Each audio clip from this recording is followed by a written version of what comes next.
Salut à vous les jeux abonnés, curieux ou peut-être même moldus en passe de devenir un véritable géocacheur initié. Bienvenue dans ce tout premier épisode d'Entre deux caches, le podcast qui sent la fougère, le papier et la boîte en plastique. Moi, c'est Lampay et si vous me suivez sur YouTube, vous me connaissez déjà. Je passe mon temps à chercher des trucs que les autres ont planqués, à fouiller sous les bancs publics et à me retrouver dans des positions pas toujours très dignes pour signer un bout de papier souvent détrempé. Mais ici, on oublie les images. On écoute, on imagine, on découvre et surtout, on part à l'aventure entre deux caches. Mais avant de partir plus en avant, je tiens à remercier chaleureusement Hugues Payen de la Garandrie qui a composé la musique d'introduction, de fond et de conclusion de ce format. Merci beaucoup Hugues et vous pourrez bien sûr retrouver son site dans la description. Mais pourquoi un podcast alors qu'on fait déjà des vidéos ? Eh bien parce qu'il y a des choses qui s'écoutent mieux qu'elles ne se montrent. Parce que parfois, la magie est dans ce qu'on raconte après avoir trouvé une boîte ou participé à un event. C'est les chemins, les imprévus, les moments de solitude au bord d'un fossé ou d'un chemin. C'est le moment où tu passes devant la cache une fois, deux fois, trois fois, et tu te sens un peu comme un pigeon qui a raté sa branche. Et surtout parce qu'il y a des choses qu'on ne raconte jamais dans les logs ou au cours des events. Ce podcast, c'est un peu notre coin du feu virtuel pour partager tout ça ensemble. Dans cette extension de mon terrain de jeu, je vais vous partager mes anecdotes, mes découvertes, des fois improbables, mes galères mémorables et aussi celles d'autres géocacheurs que j'inviterai au fil des épisodes. Sans oublier bien sûr d'échanger sur tout ce qui touche de près ou de loin à notre loisir préféré. Et sur le plan technique, eh bien c'est un nouveau média que j'ajoute à ma palette de nouveaux défis pratiques, une autre façon de produire du contenu pour essayer, c'est vrai, d'être un peu plus régulier. Et cherries on the cake! Entre deux caches devient par la même occasion le premier podcast géocaching 100% français. Ce que vous écoutez là, c'est le pilote, l'épisode 0 ou 01, celui qui donnera un petit peu le ton de la suite. Entre deux caches est disponible désormais sur plus de 15 plateformes de streaming, Spotify, Apple Podcasts, Google Podcasts, SoundCloud et j'en passe, et bien entendu sur ma chaîne YouTube pour ceux qui préfèrent ne pas changer leurs habitudes. Bref, que vous soyez en route vers une cache, en pleine rando, au boulot, en train de résoudre une mystérie ou de faire du ménage, et pourquoi pas même en train de vous endormir, ce podcast sera désormais là pour vous et pour votre plus grand plaisir. Et dans ce tout premier épisode, je vais revenir à mes tout débuts de géocacheur et répondre à un ensemble de questions que l'on me pose le plus souvent sur les réseaux. Comment j'ai découvert et commencé le géocaching, quelle a été ma première cache, pourquoi j'en ai fait une chaîne YouTube, quel a été l'impact de YouTube sur mon geocaching et est-ce que le geocaching a changé des choses dans ma vie ? Alors pour répondre à toutes ces questions, en fait je vais tout simplement échanger, vous raconter et peut-être simplement me confier. Alors accrochez-vous à vos GPS, c'est parti. Alors ce qui est drôle avec le geocaching, c'est qu'il est arrivé parfaitement par hasard dans ma vie. Si vous me suivez depuis quelques temps déjà, vous n'êtes pas sans savoir que je suis quelqu'un qui est multipassionné et ça depuis toujours. J'ai toujours besoin de m'occuper, de comprendre les choses, de m'émerveiller sur une nouvelle découverte, d'apprendre de nouvelles choses, de maîtriser de nouvelles choses. Bref, en gros, tout ce qui va faire tourner à plein régime mon petit cerveau. Et vous l'avez compris, je suis quelqu'un qui, quand je suis pas stimulé mentalement, je suis pas bien dans ma peau, je m'ennuie, je tourne en rond et ça va pas.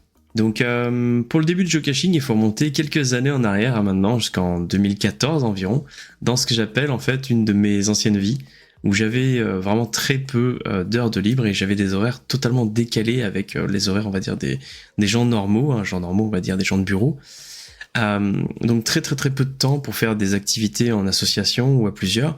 Et je faisais en fait du coup toutes mes activités en solo sur mes temps de coupure. Et j'ai notamment fait énormément en fait de détecteurs de métaux sur les plages, champs, forêts, etc. À l'époque, j'étais très actif sur le forum lefouilleur.com, qui est une référence. Et ça a été une activité incroyable que je pense refaire d'ailleurs un peu prochainement. C'est un mélange d'histoire, de chasse au trésor et aussi, faut le dire, une activité physique, trois choses que j'aime beaucoup, même si ça se voit moins. Et il y avait une cause à défendre aussi, car la détection, elle est souvent très mal vue à cause de certains pilleurs ou détectoristes peu scrupuleux qui le font par intérêt purement pécunier et qui entachent complètement le loisir, mais ça c'est un autre sujet. Donc tout ça c'était un très bon cocktail, et quand j'allais pas fouiller, pour garder le terme des détectoristes, je regardais beaucoup de vidéos sur le sujet, sur YouTube, et souvent sur les chaînes américaines où j'ai souvent d'ailleurs trouvé le contenu plus riche et incroyablement diversifié. Et à force de passer de vidéo en vidéo, j'ai une suggestion avec un titre un peu historique, World War II Ruins Geocache. Je me souviens, me dit, ok, ruine de la Seconde Guerre mondiale, c'est cool, mais c'est quoi Geocache? Et du coup, j'ai cliqué sur la miniature et là est apparu un homme ultra joyeux, amical, dénommé Joshua, que vous connaissez tous maintenant sous le nom de Geocaching Vlogger, le YouTuber geocaching le plus connu dans le monde avec ses plus de 147 000 abonnés. J'ai juste du chemin à faire là. Mais pour en revenir au sujet, dans cette vidéo de quelques minutes, je comprenais pas du tout où il voulait en venir, jusqu'à la fin où il trouve un petit contenant métallique aujourd'hui qu'on va appeler une nano. Je me dis mais c'est quoi? Et là, fin de la vidéo, il l'ouvre même pas. À bientôt les abonnés, ciao. Mais non, non, je veux savoir ce que c'est dans cette boîte, qu'est-ce que c'est, pourquoi. Donc solution, j'ai enchaîné les vidéos. J'ai enchaîné les vidéos de Josh et j'ai compris, du coup, tu trouves une boîte, tu ouvres la boîte, tu mets ton pseudo sur un rouleau de papier et tu remets la boîte au même endroit pour les suivants. Ok, j'adore le concept. Et puis, je découvre avec lui les nombreux styles de cache, multicache, mystérie, etc. Avec pour certaines des petits objets qu'on peut prendre en laissant d'autres pour les suivants. Donc j'adore. J'aime beaucoup aussi son style, l'énergie qu'il donne, le voir géocacher en famille, sa famille qui grandit au fur et à mesure des vidéos.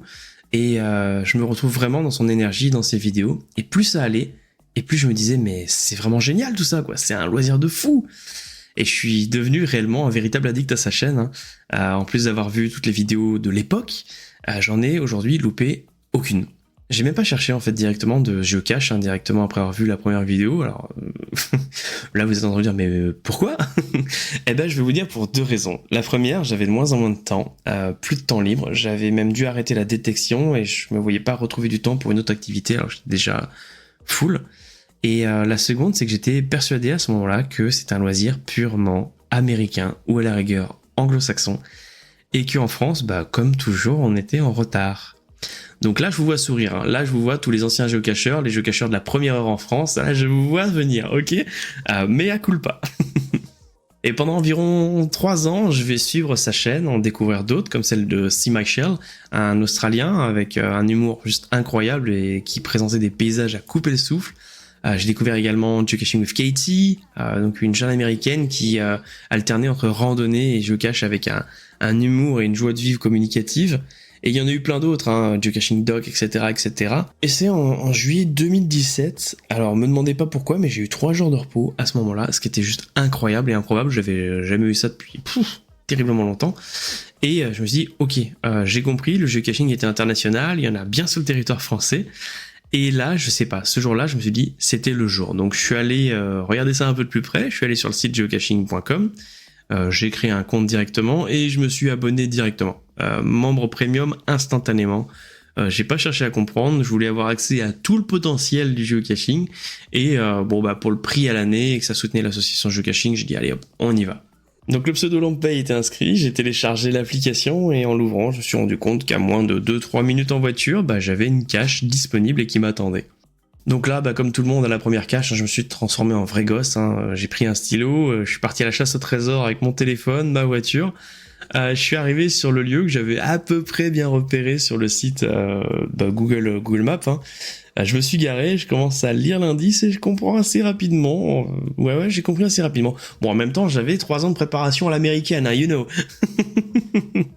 C'était dans un poteau, sur une zone de covoiturage dans lequel il y avait énormément de monde, à côté d'un rond-point, face à un restaurant routier, donc autant vous dire que il y avait du monde. Donc là, niveau adrénaline, on était bon. Vous savez, le petit stress du débutant qui a peur de se faire prendre, là, on est dans ce niveau-là. Je m'approche, je vois la cache, elle est clairement juste devant mes yeux, à hauteur de visage. À un moment, j'ai regardé autour, pas de voiture, personne sort du restaurant, j'ai chopé la cache et je suis parti, mais comme un voleur dans ma voiture pour la signer, quoi. Donc niveau excitation, on est au summum, quoi. C'était un petit tube recouvert d'un scotch camouflage argenté, un Chatterton, pour mieux se fondre en fait dans le panneau. Et du coup j'ai sorti le logbook, j'ai commencé à lire un peu les pseudos, à découvrir les tampons, etc. J'étais waouh. Il y a des noms en plus qu'aujourd'hui je revois tout le temps et qui sont devenus en fait des contacts. J'ai rapidement griffé mon pseudo sur le rouleau. Donc c'était le 30 juillet 2017, je loguais ma première cache. C'est une géocache encore en activité, si vous voulez la faire, c'est la GC6 J3QM posés par les Bonnie and Clyde qui deviendront par la suite de chouettes amis. Et je me souviens m'être dit sur le retour de cette petite cache, aussi simple soit-elle en fait, qu'elle m'avait tellement fait du bien que quand je voyais toutes les possibilités et tout ce que j'avais pu découvrir ces dernières années sur YouTube, qu'il fallait absolument que j'en parle autour de moi, mais au plus grand nombre. Et c'est à ce moment-là que je me suis dit, il faut que je fasse une chaîne française géocaching sur YouTube. Donc là, assez naturellement et relativement rapidement, l'idée de faire une chaîne YouTube me semblait d'une évidence. De par mon métier, j'avais des facilités avec le montage en général, je n'avais pas peur de l'objectif, j'adorais partager des choses qui m'émerveillent, donc avec le plus grand nombre. Donc vraiment, en fait, l'idée de faire la chaîne, c'était une évidence et fallait la faire, quoi. C'était, je bouclais là-dessus, il fallait absolument que ça sorte. J'avais une idée de mon propre style, hein, clairement, mais c'est pas toujours c'est toujours intéressant de s'inspirer des meilleurs, surtout quand on se lance, hein, histoire d'avoir quelques repères solides pour se construire. Et clairement, je me suis inspiré du côté des USA et de l'unboxing, un format qui était simple à tourner, qui était amusant, les vlogs geocaching, les défis. J'avais rapidement des idées à proposer et j'ai donc rapidement commandé à l'époque, c'était ma première box mensuelle de chez Cache Village. D'ailleurs, elle nous manque, ces box mensuelles. C'est celle du mois d'août 2017. Et quand je vous dis, vous voyez, que c'est venu rapidement, hein, ça fait même pas 3 semaines. C'est voilà. Le temps qu'elle arrive, je suis allé m'acheter une petite caméra numérique premier prix que j'ai toujours. Hein, c'est le symbole du début de ma chaîne. Il restait plus qu'à attendre l'arrivée de la première box. C'est donc le moment en fait de trouver un nom, et non pas un nom de géocacheur, hein, je l'avais, mais un nom pour ma petite chaîne. Et c'est là que je me dis, bon alors attends, j'ai pas regardé, mais est-ce qu'il n'y a pas du geocaching YouTube en France? J'avoue que j'avais toujours pas pensé à regarder le YouTube en France, c'était ridicule. Donc j'ai tapé geocaching France, et je suis tombé rapidement sur Find My Cache, qui par la suite est devenu un copain. Hein. Donc d'ailleurs, si tu passes sur le podcast, coucou à toi. Et une autre petite chaîne, je crois, alors j'ai mangé son nom, j'ai un trou de mémoire devant ce podcast, et je suis terriblement désolé pour lui. C'était un Alsacien, de mémoire, ils ont fait d'ailleurs un featuring avec Find My Cache, donc désolé, hein, mais voilà, vous le retrouverez, c'est un GC français et de mémoire alsacien, mais à l'époque le GC français était vraiment tellement pas développé sur YouTube, quoi. Fou. Donc j'ai pris en référence la plus grosse, donc Find My Cache, qui avait entre 500 et 600 abonnés, je crois, de mémoire à l'époque, et j'ai regardé toutes les vidéos pour étudier un peu son style. Et chose que j'ai trouvé le plus cool, c'est que déjà c'était très intéressant ce qu'il faisait, ça marchait bien, et on n'avait surtout pas le même style, ce qui était créativement parlant une super nouvelle, et pour la communauté YouTube quelque chose d'intéressant aussi, parce que ça n'avait pas d'effet miroir ou comme aujourd'hui de trend en fait. On va dire que l'étude de marché était faite et je me suis concentré du coup sur mon nom. Je voulais un truc assez simple avec Lampay. Donc vidéo de geocaching avec Lampay c'était un peu long, balade avec Lampay c'était nul, Adventure with Lampay ça commençait à me plaire, et Geocaching with Lampay est sorti tout seul. Donc je dis waouh, GWL ça me plaît bien, c'est anglo-saxon, français, très bien, boum. Et à peine une semaine après avoir trouvé le nom, j'ai tourné de manière fébrile et très maladroite mon premier unboxing. Alors il est toujours disponible, hein, c'est très malaisant pour moi de le regarder, le son est pas fou, la qualité est pas folle, mais c'est le début et ça me permet aujourd'hui de voir l'évolution. J'avais eu quelques centaines de vues à l'époque et 3 commentaires, donc j'étais déjà plus que content, hein. Clairement j'avais inventé un vaccin à mes yeux. Et la semaine suivante, une autre vidéo, mais cette fois en vlog geocaching, avec ma binôme de l'époque, qui était mon ex-conjointe, et là, succès quasi immédiat. Les commentaires, les likes, les partages, c'est le début des premiers abonnés. La chaîne, elle a très rapidement atteint les 500 puis les 1000 abonnés, ça a été assez fou. Et aujourd'hui, on est à peu plus de 3100 abonnés. Alors ouais, je sais que c'est très peu aux yeux de certaines grosses chaînes, mais pour un loisir de niche et du contenu français, je suis assez content. Bon, je vous cache pas que j'aimerais bien faire grossir ce score, car il y a eu aussi des grosses pauses de ma part, dont j'ai parlé dans les vidéos. Et j'espère qu'avec mon retour, la sortie de nouveaux contenus, du nouveau format et des choses un peu plus régulières, on va donner un petit coup de boost à la chaîne et l'emmener vachement plus haut. Alors rapidement, il y a eu des déplacements aux USA, à Londres, le développement de la communauté GWL avec un Discord, un Facebook et un Instagram. Et ce qui était génial, c'est que cette commu était juste super bienveillante, quoi. Enfin, sur les pages de la chaîne, hein. Parce que si vous me demandez pourquoi je ne partage pas au plus sur les chaînes style Geocaching France, etc., Bah c'est pas compliqué, et je vais vous le dire, hein. Eh ben parce que j'ai pris des volets de haters. Voilà. Pas vraiment des haters comme on aurait aujourd'hui, mais déjà, on avait quelque chose que je ne retrouvais pas sur les communautés US et anglaises.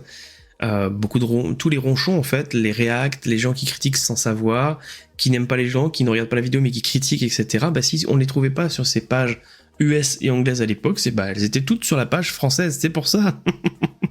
Et je me souviens d'avoir posé ma première vidéo et j'ai eu quelques bons retours, hein, des petites critiques positives, etc., constructives, donc ça c'était cool. Et puis des messages privés pas toujours agréables.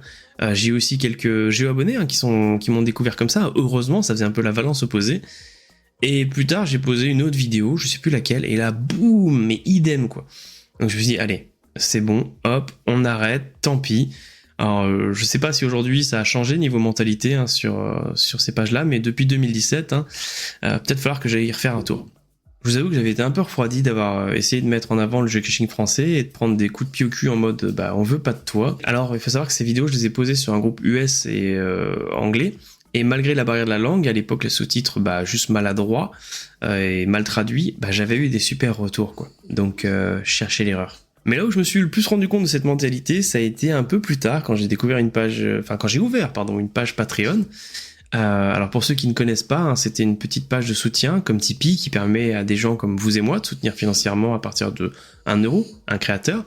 La chaîne, elle évoluait et pas mon portefeuille. Alors je me suis dit tout le monde le fait, pourquoi pas moi? Donc j'ai fait une petite vidéo pour présenter en fait l'ouverture de cette page. Mais alors, si aux USA c'est super bien vu, mais en France, à cette époque, waouh! À la sortie de cette vidéo, je me suis pris une espèce de montagne de bouse, et en plus particulièrement par un ancien géocacheur local, juste à côté de chez moi. Hein. On va pas te payer pour partir en vacances, le geocaching doit rester gratuit, je vois pas l'intérêt de te payer, des trucs comme ça. J'avais jamais rencontré ce monsieur à l'époque, mais j'avais fait pas mal de ses caches et même en même temps en vendais. C'est lui qui avait posé la majorité des caches autour de chez moi avec son groupe. Il y en avait presque un peu plus de 1000 je crois. Alors ça n'a pas été le seul hein, à faire ce retour, mais lui je m'en souviens parce que c'était vraiment acide quoi. Et heureusement dans l'eau il y a eu pas mal de gens qui ont compris la démarche, qui ont regardé la vidéo et qui ont compris et qui m'ont permis d'améliorer la vidéo, le son, et ça, vous pouvez le constater tout simplement en regardant la première vidéo et la dernière, par exemple, et de voir la différence, quoi. Et le plus drôle, c'est que j'ai rencontré ce monsieur. Dans un événement, il est arrivé, et au bout de quelques temps, le pire, c'est qu'il m'a apprécié. Et il était surpris qu'au final, j'étais un très jeune compte geocaching, j'avais moins de 50, 100 caches, et j'avais une super culture geocaching. Ouais. En même temps, j'avais bouffé du contenu américain pendant 3 ans, j'avais préparé un bachelor geocaching là, ok. Et il a même fini par reconnaître qu'il avait été un peu dur. Comme quoi derrière l'écran on est toujours très très fort hein, pour juger sans regarder, sans connaître, etc. Mais je lui en veux pas. J'en veux pas parce que c'est quelqu'un d'adorable, que j'espère recroiser un jour. Mais l'exemple est parlant et j'espère que s'il entend ce podcast et qu'il se reconnaît, j'espère que il sourit à l'écoute de cette anecdote. Et d'ailleurs, la chaîne est toujours autoproduite à ce jour, et si aujourd'hui vous avez envie de soutenir la chaîne en apportant votre pierre à l'édifice, eh bien sachez que j'ai refait un Tipeee. Un Tipeee avec également le même objectif, faire évoluer la chaîne, proposer du contenu plus qualitatif avec des projets complètement fous, et montrer au monde entier que le geocaching français peut être incroyable. Chaque contribution, aussi petite soit-elle, va nous rendre plus forts. Alors si le cœur vous en dit et que vous voulez rejoindre l'aventure, il suffit de cliquer sur le lien Tipeee dans la description. Pendant l'écriture de ce podcast, je me suis rendu compte que ma chaîne a eu réellement un impact sur ma façon de géocacher, sur mon geocaching. Ma façon de choisir et de trouver aussi mes caches. On est rapidement devenu, si on parle en contenu 100% géocaching, la première chaîne en France. Puis la première chaîne en Europe, en passant devant le vlogueur anglais Geopol, et désormais la 6e chaîne mondiale, si on compte la chaîne officielle du HQ, de la maison mère de geocaching, et 5e si on ne la compte pas. Donc actuellement, on est juste derrière mon ami Craig de Seamachel, l'Australien, dont je vous ai parlé tout à l'heure, avec 3710 abonnés. On est derrière aussi Geocaching Katie avec un peu plus de 4700 abonnés, Geocaching Doc avec 5600 abonnés, forcément la chaîne officielle du Geocaching HQ avec plus de 96 000 abonnés, et enfin The GOAT, Joshua, The Geocaching Vlogger, avec plus de 146 000 abonnés comme je vous disais tout à l'heure. Donc quand je vois ce classement, je me dis qu'on pourrait facilement mettre une chaîne française au moins sur le podium. Moi je dis ça, je dis rien, vous savez ce qu'il reste à faire. Hein. Mais plus sérieusement, en me rendant compte de ce classement au fur et à mesure des mois, en fait, avec son évolution qui a été très rapide, des mois et des années, j'avoue que je me suis concentré et avoir sélectionné mes caches. Mes lieux de géocaching pour pouvoir en faire des vidéos, des lieux plutôt sympas, esthétiques, les choix des poseurs aussi, que j'appréciais pour leur style de pose, des caches intrigantes, bref. J'ai vraiment sélectionné les caches pour produire du contenu, et il y a des fois où je me suis même presque frustré de ne pas faire certaines sorties, d'autres events, juste pour aller filmer une ou deux caches plus esthétiques, parce que j'avais ce temps à ce moment-là, des caches esthétiques pour que ça passe bien la vidéo. Alors c'est pour ça aujourd'hui que j'ai clairement environ 2000 caches, mais j'ai fait des pauses aussi, on va pas se le cacher, j'ai fait des pauses, c'est vrai, mais normalement par rapport à mon rythme de l'époque, mon envie et le temps, j'aurais pu aujourd'hui être facilement à 8000 ou 9000 caches. Je regrette absolument pas ces choix, c'est juste qu'à l'époque je sortais en fait presque que pour filmer. Aujourd'hui je reprends plaisir à faire des boucles ou des caches au calme on va dire, avec ma zizi, ma chérie, où je choisis aussi des moments où je prends mon temps pour faire des vidéos pour le geocaching et pour vous les partager au mieux. Donc au final, je me rends compte qu'il m'a fallu un peu de temps pour trouver un certain équilibre entre production de contenu et plaisir de geocaching personnel. A contrario, ça m'a poussé à voyager en 2018 aux USA pour participer au geocaching Woodstock, et rencontrer du coup tous les vlogueurs que j'ai pu citer, dont certains sont devenus de véritables amis, ils font désormais partie de ma vie personnelle. Et en voulant proposer du contenu que je voulais le plus original possible, fortement inspiré de ce qui se faisait en fait en outre-Atlantique, je me suis aussi ouvert à vivre des moments exceptionnels dans des endroits juste plus fous les uns que les autres. Et je pense que c'est ça aussi le geocaching.